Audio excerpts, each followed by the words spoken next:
Why I Hate Enter the Dragon, Part 9. Let's get into the interview with Han and Roper. Surprisingly, this is one of my favorite scenes in Enter the Dragon. The dialogue between Han and Roper. And here's why.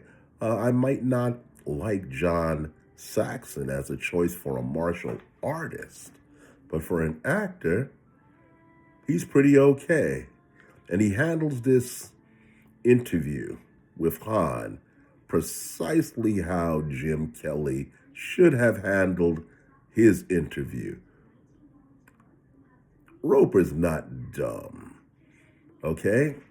He's dealt with criminals before. In fact, he's in for thousands of dollars, from a loan shark. And he's running from these loan sharks.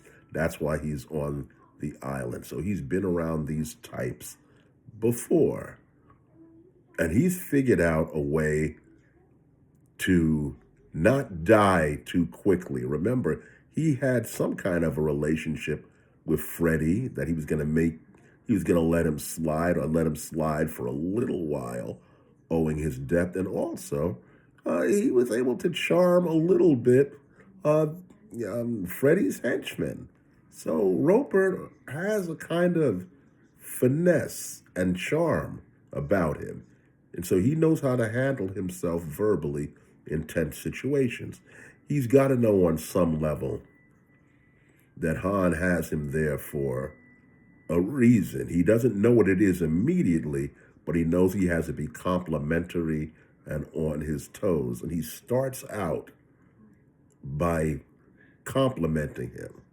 There's some point where Han introduces him to a group of women in a room, and so he takes an opportunity to compliment him there. Oh, a life of women, huh?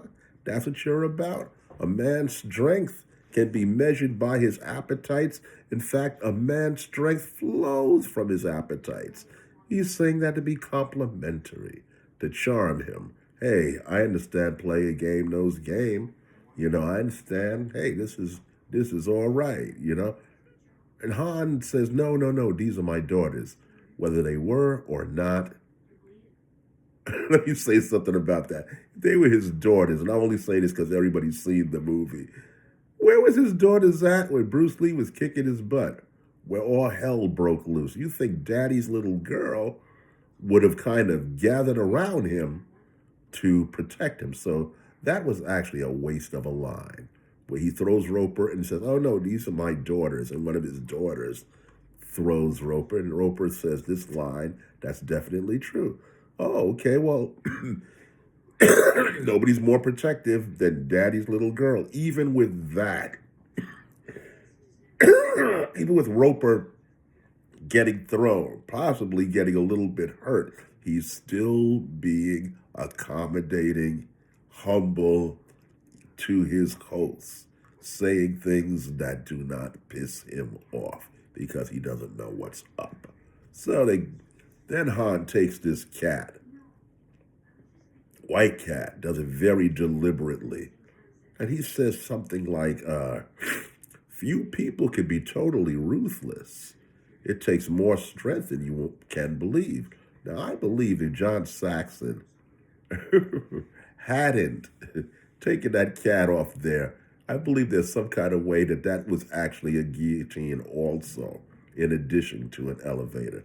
Perhaps you had to do, I don't know, maybe there's a button that you press, but he wanted to see how John Saxon would react. Is a point that he won't go beyond. How sadistic is he? Is he going to let this poor innocent animal die? And he found out his answer. And that was pretty gutsy about that was a pretty gutsy move of Roper not to let the cat die. Because if he didn't know at that point if it was a real guillotine or not, Han could have chopped off his hands as he's reaching for the cat. Okay, so I thought that was pretty gutsy. And even with that, Roper manages to get off a slick joke to make the situation light. There, now you've got 8 more. That's what he says to the cat. And they go down in the elevator. Turns out that's an elevator. And he says, faked out again. Again with the jokes. Okay, so they go downstairs. Han is showing him little by little the operation. He says, oh, opium, uh-oh. And Han just comes right out. We are investing in corruption. Mr. Roper, it's a business like any other. And then Roper, still being humble, still being conversational, says, oh yeah, it's a business. I get it. You gotta have something that you sell. You make your customers demand it. You give them a little taste to stimulate the market, and they'll come to depend on it. And Han looks at him and says, yeah, right. You understand.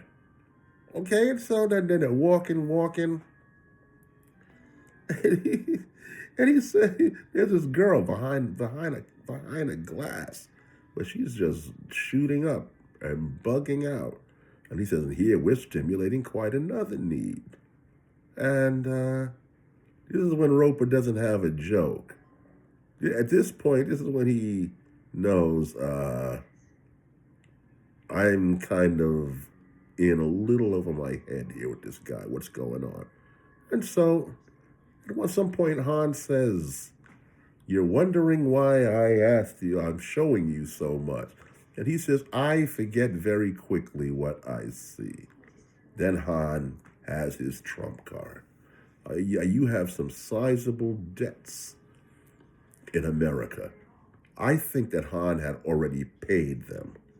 Okay, he found out what Roper had going for him. He found out that he owed the mob. He paid them off. So now, in a sense, Han owns Roper.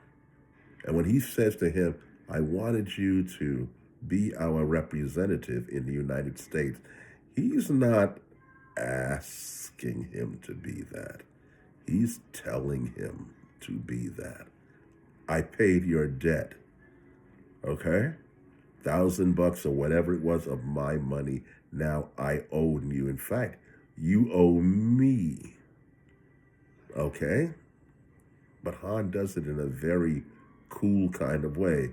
And Roper, being a man of the world, knows exactly what he means. And then Han deliberately takes him to see the body of Jim Kelly. Because let's face it, he could have just dumped that in there. and that would have been it. Just dump him in there. Acid eats up his body, eats up his bones. Where's Jim Kelly? Hey, I don't know. But he shows him deliberately. Then he goes into, there were some questions I was forced to ask. I got no answers. Drops him in. And then the most sinister line in the movie. I just wanted to make sure that there's no misunderstanding between us. And there's no righteous indignation answer on the part of Roper. There's no, how do you expect me to do this when you killed my friend? I'm going to get you back. If it's the last thing I do, I'll see you in hell, blah, blah, blah, blah, blah, blah, blah. You always see these in action movies. The hero starts screaming what he's going to do and how he's not going to stand for it and how he's going to get revenge while the guards come and drag him off to a dungeon. But Roper knows where he is. He does say, you expect me to join this? That's the only word of indignation he has. And you want me to join this? And Han says, I wanted to make sure there's no misunderstanding between us. To which Roper replies, no, there's no misunderstanding between us. That's why Roper was alive a few more minutes. That's why. Because he had a cool head. He didn't disrespect Han. He was accommodating. He was humorous. He said the right things at the right time, and that sure is a cautionary tale for us. You know, say the right thing at the right time. Don't mouth off all the time. Don't mouth off. You don't have to. You know, just be cool, let things slide until you can figure out what your next move is going to be. Do that, and you'll survive. Survive. Yeah, it's a kind of verbal self-defense. Well, who knows? Maybe Roper is a better martial artist than I thought. He sure can do verbal judo pretty well. Okay. In the next scene, we are going to be covering Bruce Lee's beating up of the guards and why I hate that particular scene and love it at the same time. This is Elgin Subway Surfer Bowling, your creative caricature marketing consultant, but we're not doing marketing right now. We're indulging an old 64-year-old man.